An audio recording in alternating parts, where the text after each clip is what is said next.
fa raha hoe resaka fomba fitsaboana ny any ivelany aloha de tena misy olana tanteraka ali satria ohatrany asarotina kely zany izy compliqué-ndreo kely izy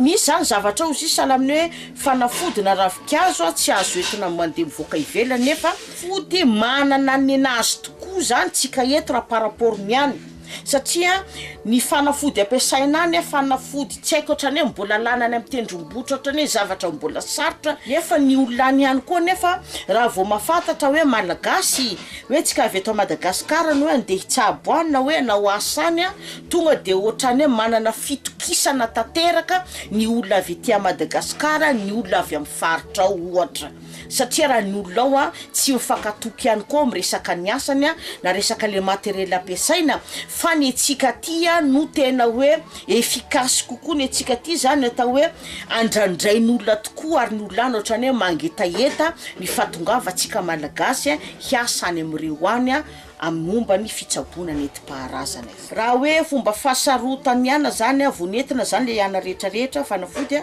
de miteny zany reo satria le fanafody normalement tsy maintsy any Majunga izy navoaka satria noetina zany satria misy maintsy avoaka sambo de nefa zany le problème hoe reo fanafody le hoe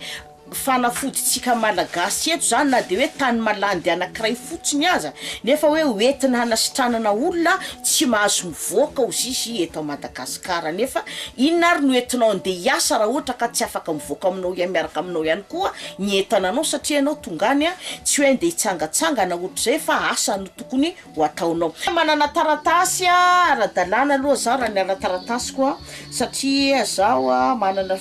atema zany fikambanana misy